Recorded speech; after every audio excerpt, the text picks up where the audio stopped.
Ukrainian media. Russian long-range drones can cover most of Europe. The latest wave of Russian airstrikes against Ukraine has marked a significant escalation, following reports from Poland that it had closed an airport and shot down suspected Russian drones that crossed into its airspace.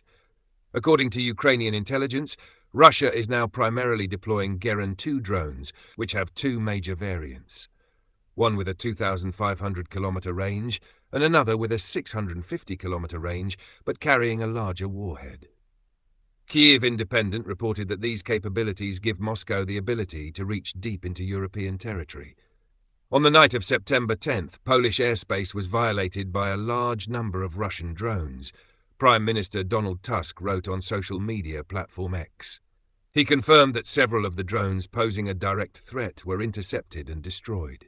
Ukraine's military intelligence service estimates that Russia can now produce roughly 2,700 long-range drones every month, with improvements in both range and destructive capability. Initially, these drones were manufactured in Iran under the name Shahed 136, boasting a 2,500 kilometers operational range and carrying a 50 kilograms warhead. Russia later secured production rights and began building its own version, named Geran 2. In February, Hua reported that Moscow had upgraded the Geran 2 by equipping it with a 90 kilograms warhead. While this significantly increased destructive power, it reduced the drone's range to approximately 650 kilometers. More recently, Russia has introduced a jet-powered Geran 2 variant, which maintains the original 2,500 kilometers strike distance, but travels at much higher speeds, making it far harder for air defenses to intercept.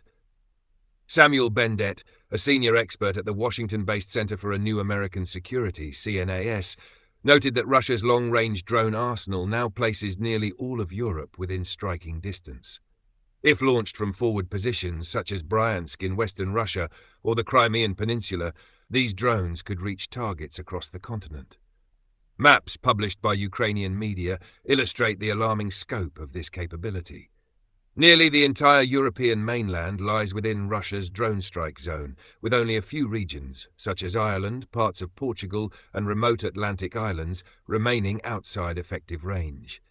In the north, areas including northern Norway, Iceland, and Greenland are also relatively secure. There have already been multiple instances where fragments of Russian drones have landed in neighboring countries, such as Poland, Latvia, Moldova, and Romania, during previous raids on Ukraine.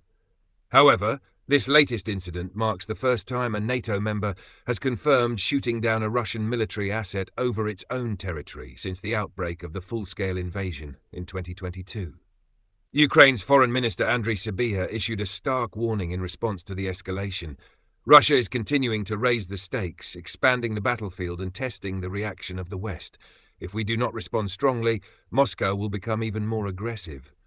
When that happens, Russian missiles and drones could fly deeper into European territory.